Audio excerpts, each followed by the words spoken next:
Oh, Barry Ferguson. What a Monday it has been. What a great weekend it was. But let's talk about Barry Ferguson, folks, and we're going to keep it short and sweet in this vid because I'm going to put up for a poll because it is international break time, and you know what? There's no need to fire everything out at once. We've got a long 2 weeks ahead of us, but let's talk about it. Should Barry Ferguson be the Rangers manager? And I'm going to put a poll up for it. I'll put it up probably later, and then I'll react to it at some point. Right. For me, love Barry Ferguson.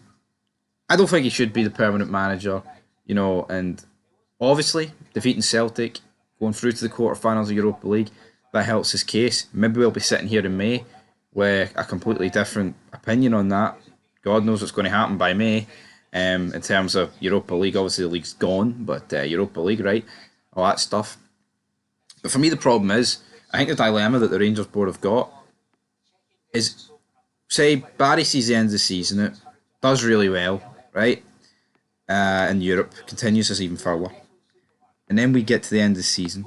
He goes, so does McCann, so does McGregor, so does Billy Dodds, right? Those four go.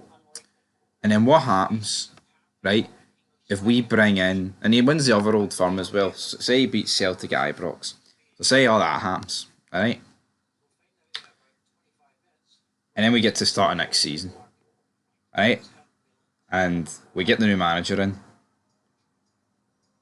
It doesn't work. We lose the first old firm, and we're like 9 points behind going into October, November. I think there could be genuine question marks about Barry Ferguson. Like, why didn't he get the job? I don't know who the manager could be, right? We're here Jose, Benitez, fucking Derek McInnes, right? Anybody. And what I've liked about Barry Ferguson, he comes out and speaks the truth in the pressers, right? He has not said one thing about a rebuild, right? Not one fucking mention of a rebuild. He just said these players are good enough. They just need to show that they're good enough and do it consistently and show that they've got the character to play for a club like Rangers. And, I know I'm stating the obvious here, but if you think we win 3-2, right, at Parkhead with Philippe Clement in charge, I think you are desperately mistaken.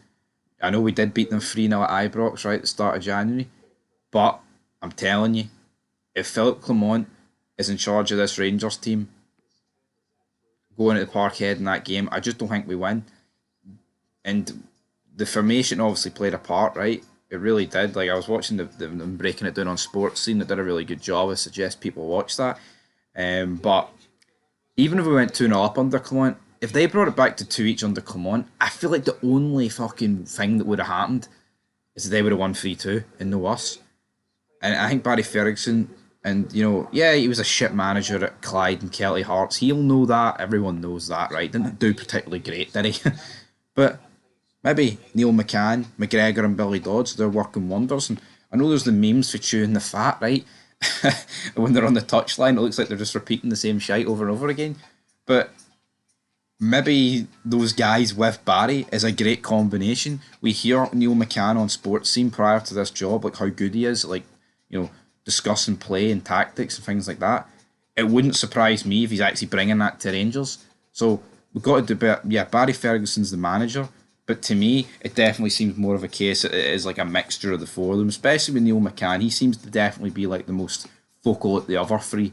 So, here, I'm not saying we definitely go for Barry, the new Orange Order, but I think there's a real scenario next season where we could start off really poor and we're like, well, why didn't we get Barry in? Because I think that's the key thing. He's not been talking about a rebuild and he's not said this and he's not said that. He simply said, this is Rangers and the players need to understand the levels and come back and win and etc. etc. And there has been shite performances. Kelly, the first 35 minutes, 40 minutes, man, brutal. Fenerbahce the other night wasn't particularly great, but you know what? You remember for going through, and I think that to me, in the last 10 minutes against Celtic under Clement, I wouldn't have seen that. Yeah, Motherwell was horrific. Not even going to attempt to defend that. But it's like there's been no excuses for Barry. It's plain and simple, straight to the point, and I like that. So we'll have to wait and see. I'm going to put it up for a poll. But what do you guys think? Would you give it to Barry? full time, or would you give it to somebody else? Because I get it right. Even Sutton said he wants Barry. A lot of Celtic fans say they want Barry, but maybe it's not all Barry. Maybe it's the new Orange Order that are running things, right? And maybe Barry having someone in his ear is better than what he had at Clyde and Kelty Hearts. Now I'm not, I don't know who was in his ear at Kelty Hearts or Clyde. Maybe he had nobody in his ear, but maybe it's the perfect combo with four of them helping each other, with Barry leading it with like Neil McCann behind him. Because we have to wait and see, don't we? I mean, we're 13 points behind, right? And by no means are we back. No, let's do not get it twisted. But we won at Parkhead for the first time since 2020, folks. Right? 2020. 2020. Ages ago. Last time we won, Connor Goldson was taking fucking Shane Duffy for a ride. 2 goals. No fans in the stadiums. It was great. Well, not no fans in the stadium part, you know what I mean? It was great winning 2-0. That's how long ago it is. I mean, that's a lifetime ago. Think how much the world has changed in those like 4.5, 5 years. It was a massive win, but we've got to get the next appointment right, and we'll see where it goes. Leave your thoughts down below. Till next time. Peace.